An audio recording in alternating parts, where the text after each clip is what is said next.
하나님, 오늘도 주님 앞에 나와 이렇게 예배 드릴 수 있음이 큰 행복입니다. 이른 새벽 우리의 몸을 주스러 일어날 수 있음이 은혜이고, 상쾌한 공기 마시며 예배의 자리로 스스로 나올 수 있는 것도 감사한 일입니다. 우리의 정신이 도리어타고 우리의 몸이 움직이고 우리의 생각이 주님을 향할 수 있다는 것이 또한 얼마나 놀라운 축복인지 이것을 오늘 이 아침 깨닫습니다. 주님, 오늘도 예배로 시작하는 우리를 축복하여 주시고 주님의 귀한 지혜의 말씀으로 인도하여 주시옵소서. 하나님, 우리가 함께 찬양한 것처럼 나의 갈 길 다 가도록 예수께서 인도하시는 그 은혜를 우리가 누리기 원합니다. 무슨 일을 만나든지 만사형통하리라는 믿음의 고백이 우리 안에 넘치게 하여 주시옵소서. 믿음으로 사는 자에게 주시는 하늘의 위로를 경험하며 살아가는 우리가 되게 하여 주시옵소서. 어려운 일 당할 때도 족한 은혜 주시는 하나님, 나의 앞에 반석에서 샘물나게 하시는 하나님을 경험하고 또 고백하는 우리의 삶이 되게 하여 주시옵소서. 사순절의 기간을 보내고 있습니다. 주님의 고난과 십자가의 희생을 기억하며 우리를 향한 주님의 사랑을 깊이 깨달을 수 있는 시간으로 채워 주시옵소서. 사순절 기간에 주님께 더욱 집중할 수 있는 몸과 마음 허락하여 주시고 겸비함으로 주님께로 나아갈 수 있도록 마음을 준비시켜 주시옵소서. 사순절이 억지로 또는 부담감으로 육체와 마음과 영혼의 짐을 지우는 그런 고통의 시간이 되지 않기를 원합니다. 욕망을 절제하고 금식하고 주님께로 집중하는 일이 몸과 마음과 영혼을 건강하게 만드는 복된 영적 순례의 시간이 되게 하시고, 부활을 기다리며 신앙을 성찰하는 기쁨에 또 희락의 영적 충실함을 누리는 시간이 되게 하여 주시옵소서. 사순절을 보내는 우리 성도들을 위한 기도를 드립니다. 현대를 살아가는 우리들은 바쁘게 지내는 시간이 많아서 잘 멈추지도 못하고 또 계속해서 좀 더 일하고 좀 더 움직이며 남들보다 한 발 더 나아가기 위해 힘든 경쟁의 삶을 살아가고 있습니다. 세상의 경쟁에서 뒤처지지 않을까 하는 마음의 부담이 있고 또 먹고 사는 문제로 인한 불안과 염려가 있습니다. 광야와 같은 세상에서 이러한 어려움 가운데 살아가는 우리들을 주님 긍휼히 여겨 주시옵소서. 무작정 세류를 따라가는 삶이 아니라 잠시 멈추어 설 줄 아는 사람 되게 하시고 세상의 목소리가 아닌 주님의 목소리에 귀를 기울일 줄 아는 진정 지혜로운 사람이 되게 하여 주시옵소서. 하나님 아버지, 오늘은 이 나라를 지키는 대한민국의 국군을 위해 또 기도합니다. 이 나라의 영공을 그리고 영해를 그리고 영토를 지키기 위해 전방과 후방에서 바다와 하늘 위에서 그리고 눈에 보이지 않는 곳에서 묵묵히 자신의 자리를 지키고 있는 우리 장병들과 장교들을 기억하여 주시옵소서. 혹독한 주의 속에서 또는 거친 훈련의 현장에서 외로운 초소에서 망망대해 위에서 자신의 임무를 다하고 있는 이들을 주님께서 친히 위로하여 주시고 이들이 외롭지 않게 두렵지 않게 지치지 않게 주님의 손으로 강하게 붙잡아 주시옵소서. 무엇보다도 이들이 안전하게 지내도록 사고의 위험에서 보호하여 주시옵소서. 훈련 중에 다치는 일 없게 하시고 오르막과 내리막 험한 지형 위에서도 안전을 지켜주시고 무기를 다루는 모든 순간마다 실수하지 않도록 그들의 손과 발을 붙잡아 주시옵소서. 부대 지휘관들에게는 올바른 판단력과 부하를 사랑하는 마음을 주시기를 기도합니다. 또한 장병 한 사람 한 사람이 소중한 존재임을 알고 서로 존중하며 서로 아끼는 문화가 잘 정착되게 하여 주시옵소서. 국내에서 불합리한 일들이 사라지게 하시고 폭력이나 폭언 등도 일어나지 않도록 도와주시옵소서. 대한민국 조국을 지킨다는 긍지와 자부심을 가지고 맡겨주신 임무를 잘 수행해내는 우리나라 대한민국의 충성스러운 군인들 되게 하여 주시옵소서. 이 일을 위해 소망교회 군선교부를 세워주시고 수많은 현장을 섬기게 하시니 감사합니다. 군선교부의 부장님과 모든 임원에게 힘을 주셔서 맡기신 사명 넉넉히 감당케 하여 주시고 이 사역을 통해 이 땅의 젊은이들이 하나님께 돌아오는 놀라운 역사가 나타나게 하여 주시옵소서. 하나님, 오늘도 소망의 성도들을 위해 기도합니다. 지난 화요일 교회를 나오다 뇌경색으로 갑자기 언어장애와 얼굴 한쪽 마비 증세가 와서 급하게 병원 응급실을 찾은 집사님이 있습니다. 다행히 언어장애는 풀려 대화할 수도 있고 신체 고동도 가능하지만 지금부터 며칠간의 치료가 아주 중요하다고 합니다. 치료의 하나님, 집사님을 긍휼히 여기시사 혈관 곳곳에 막힌 부분이 속히 뚫려 생명이 공급되게 하여 주시옵소서. 걱정하며 기도하는 가족들과 구역 식구들의 기도에 응답하여 주시옵소서. 또한 오늘 방광암 수술을 받는 집사님을 위해 기도합니다. 1년 3개월 전 수술을 받은 후 재발하여 오늘 다시 수술을 합니다. 고령이지만 재발하는 일이나 후유증 없게 하시고 회복도 잘 되어 하나님을 더 뜨겁게 사랑하고 감사하며 살아갈 수 있도록 은총을 베풀어 주시옵소서.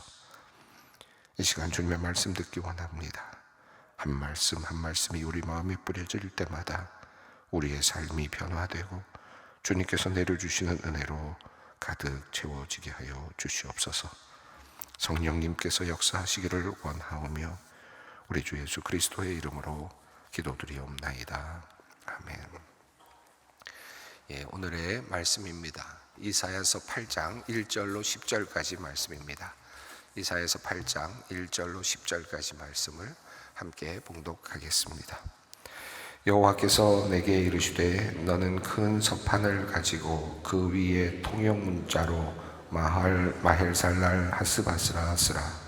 내가 진실한 증인 제사장 우리야와 예베레기야의 아들 스가랴를 불러 증언하게 하리라 하시더니 내가 내 아내를 가까이 하매 그가 임신하여 아들을 낳은지라. 여호와께서 내게 이르시되 그의 이름을 마헬살랄 하스바스라 하라. 이는 이 아이가 내 아빠 내 엄마라 부를 줄 알기 전에 다메섹의 제물과 사마리아의 노략물이 아수르 왕 앞에 옮겨질 것임이라 하시니라. 여호와께서 다시 내게 말씀하여 이르시되 이 백성이 천천히 흐르는 실로아 물을 버리고 르심과 르말리아의 아들을 기뻐하느니라. 그러므로 주 내가 흉룡하고 장일한 큰 하수 곧 아수르 왕과 그의 모든 위력으로 그들을 뒤덮을 것이라. 그 모든 골짜기에 차고 모든 언덕에 넘쳐 흘러 유다에 들어와서 가득한 뼈 목에까지 미치리라. 임마누엘이여 그가 펴는 날개가 내 땅에 가리라 하셨느니라. 너희 민족들아 함성을 질러 보아라. 그러나 끝내 패망하리라. 너희 먼 나라 백성들아 들을지니라. 너희 허리를 동이라. 그러나 끝내 패망하리라. 너희 허리에 띠를 띠라. 그러나 끝내 패망하리라. 너희는 함께 계획하라. 그러나 끝내 이루지 못하리라. 말을 해보아라. 끝내 시행되지 못하리라. 이는 하나님이 우리와 함께 계심이니라. 아멘. 아람 군대와 그리고 북이스라엘 에브라임 연합군이 지금 남유다를 지금 침공해 들어온다는 소식이 들어왔던 그 사건을 이야기하면서 오늘 이 이야기가 진행되고 있습니다. 아람군과 그리고 이스라엘 연합군이 쳐들어오게 되었을 때 하나님께서는 이사야를 불러서 아하스 왕에게 나아가서 이 전쟁이 치명적이지 않을 것이다 라고 하는 말씀, 그리고 그들은 꺼져가는 그 불 부짓갱이에 불과할 것이다 라고 하는 말씀, 결과적으로는 그들의 침공이 아람과 북이스라엘의 침공이 실패하게 될 것이다 라고 하는 그런 메시지를 전해주셨습니다. 하나님께서 지켜주실 것이다 라고 하는 말씀이었죠. 그리고 나서 아하스에게 이 하나님의 말씀을 믿고, 그리고 하나님께서 주시는 증거, 그를 기적을 요청하라 라고 하는 그런 말씀을 하였는데, 아하스는 거기에 대해서 내가 하나님을 시험하지 않겠습니다 라고 말하면서 마치 믿음이 있는 것처럼 그렇게 표현을 하였습니다만, 실제로는 그는 믿지 않았고 도리어 나름대로 생각을 해서 정치적으로 또 군사적으로 나름대로 외교적으로 다른 방법을 택하고 있었습니다. 그가 택한 방식은 아수르에게 연락을 하는 것이었습니다. 강대국 아수르에게 연락을 하고 그와 손을 잡아서 아람 군대와 북이스라엘 군대를 물리치려고 하는 나름의 전략, 군사적 전략을 수립을 하고 있었습니다. 그러므로 그는 하나님을 의지하지 않겠습니다 라고 하는 이 말은 나로서도 충분합니다, 충분히 외교적으로 군사적으로도 내가 감당할 수 있다 라고 하는 나름의 어떤 하는 판단과 그리고 자신감이 있었을 것입니다. 자, 아수르를 의지하려고 하는, 하나님을 의지하지 않고 도리어 그 대안으로 아수르는 그 당시에는 너무나도 큰 나라, 점점 커가는 나라였기 때문에 충분히 아마 이 판단이 옳다라고 생각을 했을 수도 있겠습니다. 아하스가 잘 판단했다, 아마 그는 그렇게 생각을 하고 있었을지 모르지만, 그러나 하나님께서는 말씀하셨죠. 하나님께서는 이 아수르가 너희를 쳐들어오는 날이 있을 것이다 라고 하는 말씀이었습니다. 그리고 우리가 지난 시간에 읽은 것처럼 이 아수르가 쳐들어와서 너희 그 삭도를 가지고 아수르 왕으로부터 왕이 너희 백성의 머리털을 밀고 발털을 밀 것이다, 수염도 깎아버릴 것이다. 아주 수치스러운 그런 표현입니다. 완전히 종으로 삼고 그리고 그 민족을 부리게 될 것이다 라고 하는, 수치를 너희에게 안겨줄 것이다 라고 하는, 너희가 믿었던 아수르가 결국은 너희를 침공하고 너희에게 큰 수치를 주게 될 것이다 라고 하는 그런 메시지를 받게 됩니다. 그리고 한 걸음 더 나아가서 너희가 가지고 있는 이 땅이 정말 삭막한 땅이 될 것이다, 황폐한 땅이 되고 말 것이다. 누구에 의해서입니까? 아수르에 의해서 그렇게 될 것이다. 그리고 찔레가 나고, 농사를 짓던 곳이 찔레가 나고, 그리고 가시가 있는 땅이 될 것이고, 그리고 과거에는 농업으로 그렇게 먹고 살던 그 기름졌던 땅이 황폐한 땅이 돼서 이제는 그저 짐승을 잡으면서 살아야 되는, 활을 들고 다니면서 원시적인 단계로 다시 퇴보하는 그런 땅이 되고 말 것이다 라고 하는 아주 정말 준엄한 하나님의 메시지가 전달이 되었습니다. 자, 오늘 말씀은 이어지는 내용입니다. 이 말씀에 의해서 이 말씀을 또 이어서 하나님께서 이제 하나의 증표를 또 보여주시고 또 다음에 이어질 그 하나님의 심판에 대한 내용을 말씀하시는 부분인데요. 8장으로 넘어갔습니다. 8장 1절 말씀을 함께 읽겠습니다. 여호와께서 내게 이르시되 너는 큰 서판을 가지고 그 위에 통역 문자로 마헬살랄 하스바스라 쓰라. 자, 이제 사람들 앞에 나아가서 큰 서판을 가지고 큰 어떤 광고할 수 있는 그런 도구겠죠. 여기서는 모든 사람들이 알 수 있도록, 그리고 모든 사람들이 보고 기억할 수 있도록 하라는 것입니다. 이 하나님의 말씀이 이제 앞으로 임하는 것을 많은 사람들이 보게 하기를 원하시는 겁니다. 큰 서판을 가지고 그곳에 통역 문자로, 여기서 말하는 의미는 모든 사람들이 알아들을 수 있는 문자입니다. 어려운 문자가 아니라, 지식인들만 알 수 있는 문자가 아니라 모든 사람들이 알아들을 수 있는 그런 언어를 가지고 마헬살랄 하스바스라 쓰라 라고 그렇게 말합니다. 이 말의 뜻은 신속하게 약탈물을, 그리고 급속하게 노량물을, 이런 뜻을 가지고 있는 그런 표현이라고 합니다.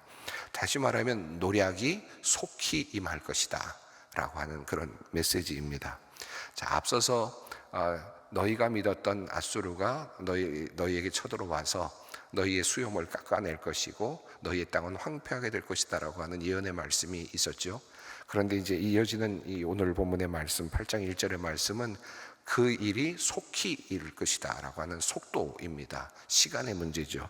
그러니까 그 일이 그 노략질이 이제 속히 올 것이다, 급속하게 이룰 것이다 라고 하는 그런 메시지를 어디다 담습니까? 큰 서판에 담아서 사람들이 볼 수 있도록 하라는 것입니다. 2절 말씀을 읽습니다. 내가 진실한 증인 제사장 우리야와 예베레기야의 아들 스가랴를 불러 증언하게 하리라 하시더니, 여기 보면 내가 진실한 증인 제사장이라고 이렇게 되어 있습니다. 물론 제사장이니까 진실하게 증언을 하겠지만 여기 나오는 이 두 사람의 이름은 아하스의 측근들입니다. 이 우리야라고 하는 제사장은 열왕기하 16장 10절을 보면 그 아하스가 다메섹으로 갔다가 그곳에 있는 제단들을 보고는 그 구조와 또 이 모든 형식들을 보고는 그것을 가져다가 제사장 우리야에게 보냈다라고 하는 내용이 나옵니다. 그래서 그 제단, 이스라엘 예루살렘에 있는 제단을 다메섹의 형식으로, 이방 형식으로 바꾸는 일을 하게 되는 사람이 이 우리야거든요. 그러니까 완전히 아하스의 측근 제사장이라고 할 수 있겠습니다. 또 예베레기야의 아들 스가랴라고 되어 있는데 이 사람은 아하스의 왕비인 아비의 아버지입니다. 그러니까 장인에 해당이 되는 셈입니다. 아하스 왕의 장인에 해당되는 바로 스가랴입니다. 열왕기하 18장 2절에 나오는 내용인데요. 그 내용을 확인해 보면 이 아비라고 하는 그 왕비의, 아하스의 왕비의 부인의 아버지인 것을 알 수 있습니다. 자, 그러니까 모든 사람들이 볼 수 있도록 큰 서판에 지금 급속하게 이 재앙이 임할 것이다 라고 하는 것을 써서 사람들이 보게 할 뿐만 아니라 그것을 적어도 두 사람은 반드시 봐야 된다는 겁니다. 누굽니까? 아하스의 측근인 바로 우리야, 제사장 우리야와 또 아하스의 장인인 스가랴를 불러서 그걸 확실하게 확인하게 하겠다라는 말은 무슨 말입니까? 아하스의 이 결정이 얼마나 잘못된 것인지를 증언하게 만들겠다. 하나님께서 이미 미리 경고하셨다는 것을 분명하게 확인시키도록 하시겠다. 얼마나 하나님께서 이 확정한 내용을 말씀하시기를 원하셨는지, 그리고 얼마나 화가 나셨을까 하는 것도 느껴지는 거죠. 1절과 2절을 보면 이 아하스가 하나님을 따르지 않고 세상의 힘을 의지하는 것을 보면서 안타까워하는 마음으로 지금 증인까지 불러서 지금 너희가 한 일이 결국은 재앙을 초래한다 라고 하는 그 사실을 지금 선포하십니다. 자, 그리고 나서 3절이 이어지는데요. 갑자기 이야기가 그냥 1절과 2절이 이렇게 선포되는 하나의 선언, 마치 이렇게 그냥 지나가는 것 같이 보이는데, 그리고 나서 시간이 살짝 흘러가는 내용이 나옵니다. 3절을 읽습니다. 내가 내 아내를 가까이 하매 그가 임신하여 아들을 낳은지라 여호와께서 내게 이르시되 그의 이름을 마헬살랄 하스바스라 하라. 자, 이렇게 마헬살랄 하스바스라는 이름을 한번 서판에 적어서 많은 사람들이 보게 한 후에 시간이 지났습니다. 노략질이 속히 임할 것이다 라고 하는 그런 서판에 쓰였던 글씨, 그런데 사람들에게 살짝 잊혀질 만한 시간, 아이를 임신하고 아이가 태어나는 그 시간의 흐름이 잠시 지나가는 것 같은데, 아이가 태어나자마자 그 아이의 이름을 지금 마헬살랄 하스바스, 재앙이 속히 임한다라고 하는 이름으로 둘째 아이의 이름을, 이사야의 둘째 아이의 이름이 그렇게 이름 지어집니다. 명명됩니다. 이제 그 일이 이제 다시 부각되는 거죠. 그리고 그와 관련된 내용이 4절에 이어집니다. 함께 읽습니다.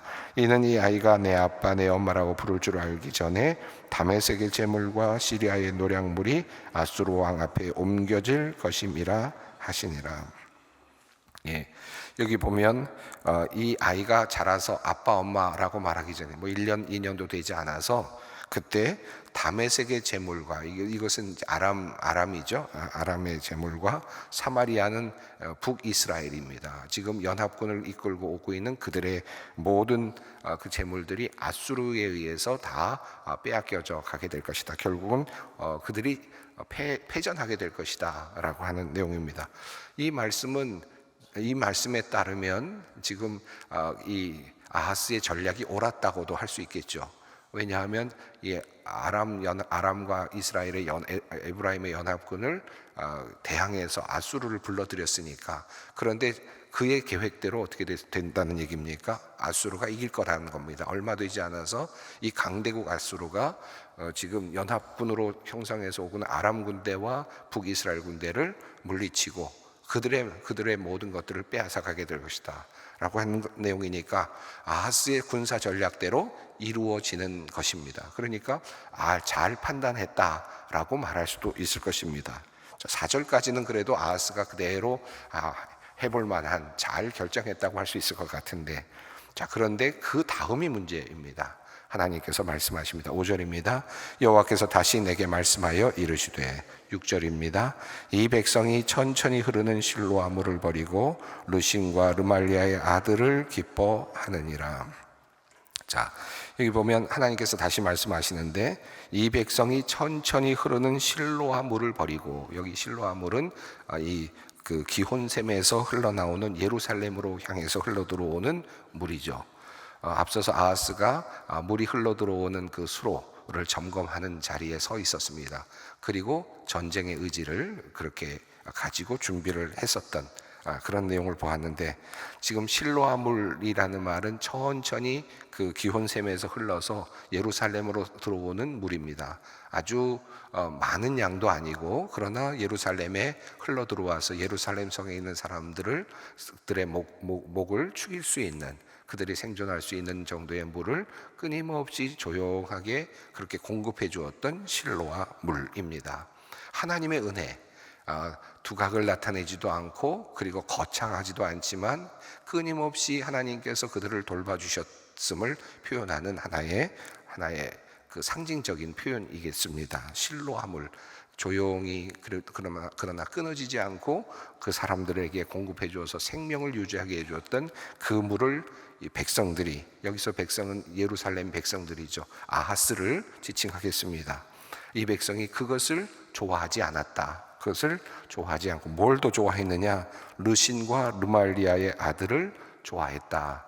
이 말이 조금 애매합니다. 왜냐하면 르신과 르말리아의 아들은 지금 아하스를 대적해서 지금 싸우러 오는 상황이었고, 예루살렘 남유다를 공격해 들어오는 사람들이었으니까 르신과 르말리아 아들을 기뻐했다라는 말이 조금 어색하게 느껴집니다. 도대체 뭘 좋아했다, 그들을 환영했다는 뜻인가? 이 말에 오면 매우 상징적인 의미가 있습니다. 르신과 르말리아의 아들을 기뻐했다라는 말은 이들이 르신과 르말리아의 아들이 예루살렘으로 진격해 올 때 사람들의 마음에는 두 가지 마음이 있었습니다. 어떤 거냐면, 하나는 그 연합군을 지지하고 차라리 함께 그 연합군에 함께 동조해서 아수르를 대항하자라고 하는 사람들도 있었고, 또 반대로 지금 아하스가 한 것처럼 이 연합군을 퇴치하기 위해서 아수르 군대를 끌어들이자라고 생각하는 사람들도 있었을 것입니다. 결국 여기서 르신과 르말리아의 아들을 기뻐한다라고 하는 이 말은 그 군사력, 어찌됐든 이쪽이든 저쪽이든 그 군사력을 가지고 판단하는 판단의 잣대를 말한다고 할 수 있겠습니다. 강대국의 군사력, 어디에 붙을 것이냐, 어디가 더 강하냐, 르말리아의 아들과 르신의 군사력이 더 강할 거냐, 아니면 아수르의 군사력이 더 강할 거냐, 어디 붙어야 되느냐 하는 문제를 가지고 판단하는 그 모든 태도, 그것을 가장 중대한 변수로 보고 있는, 그것을 기뻐한다라는 표현으로 그렇게 표현한 것 같습니다. 다시 말하면 이 6절의 말씀은 하나님께서 예루살렘에 실로아 물을 부어주시듯이 졸졸 흘러보내시는 그 생명의 물, 하나님으로부터 그 생명이 오고 있다는 사실을 너희가 무시한 채로 또 상대방국에 있는 그 군사력을 중대한 변수로 보면서 그것에 의해서 연연하고 있는 그런 삶의 태도를 6절이 꼬집고 있습니다. 7절 말씀입니다. 함께 읽습니다. 그러므로 주 내가 흉용하고 창일한 큰 하수 곧 아수르 왕과 그의 모든 위력으로 그들을 뒤덮을 것이라. 그 모든 골짜기에 차고 모든 언덕에 넘쳐. 흥미로운 것은 6절에서 실로아 물, 아주 졸졸졸 흘러내리는 물, 그것을 아주 우습게 생각을 했는데, 그러니까 하나님께서 어떻게 하겠다는 겁니까? 흉용하고 창일한 큰 하수, 여기서는 유프라데스 강을 상징하는 그런 하수인데요, 나하르라는 단어는 그런 의미도 함께 있습니다. 그러니까 그 아수르의 그 군대를 의미합니다. 큰 그런 홍수가 나는 것 같은 어마어마한 물이 와서 그것이 아수르 왕을 상징하고 군사력이죠. 결국은 이스라엘을 덮어버릴 것이다 라고 하는, 너희가 졸졸 흘러서 너희를 먹여 살려주던 그 물을 우습게 생각했는데 결국 너희가 그 물을 이렇게 우습게 생각했으니 너희에게 큰 하수가 와서 너희를 완전히 홍수가 나듯이 덮어버릴 것이다 라고 하는 그 말씀입니다. 아수르의 공격을 이야기하는 거죠. 8절을 읽습니다. 흘러 유다에 들어와서 가득하여 목에까지 미치리라. 임마누엘이여 그가 펴는 날개가 내 땅에 가득하리라 하셨느니라. 이 8절이 참 은혜로운 말씀입니다. 여러분 잘 한번 묵상해 보시면 좋겠는데요. 흘러 들어와서 유다에 들어와서 홍수가 났습니다. 완전히 물에 잠겼습니다. 온 땅이 물에 잠기는 거죠. 그래서 어떻게 됩니까? 목에까지, 사람들의 목에까지 지금 물이 찼습니다. 이제 조금만 더 올라오면 죽는 겁니다. 이 상태까지. 이 말씀은 이스라엘 남유다를 하나님께서 끝까지 그래도 포기하지 않으시겠다고 하는 마지막 그 희망을 말씀합니다. 다시 말하면 완전히 멸망하지 않게 하겠다라고 하는 하나님의 약속의 말씀이기도 한데요. 그런데 이렇게 목에까지 차서 이제 죽겠구나 하는데 밑에 임마누엘이라는 표현이 나오네. 하나님께서 함께 하신다라는 이 표현인데, 하나님이 함께 하시는 임마누엘이 그가 날개를 펴서 그 땅에 가득하다. 다시 말하면 목에까지 가득 와 있는 그 찰랑찰랑해서 이제 조금만 더 올라오면 죽겠구나라고 하는데, 그 밑에 나의 발을 디디고 서게 해주시는 그 땅을 누가 지킨다는 겁니까? 임마누엘, 하나님께서 받쳐주시겠다. 온 땅에 가득하리라. 그 마지막 보루가 되는 그 땅을 하나님께서 날개를 펴고 지탱해 주시겠다라고 하는 어마어마한 말씀입니다. 이게 임마누엘이라는 거죠.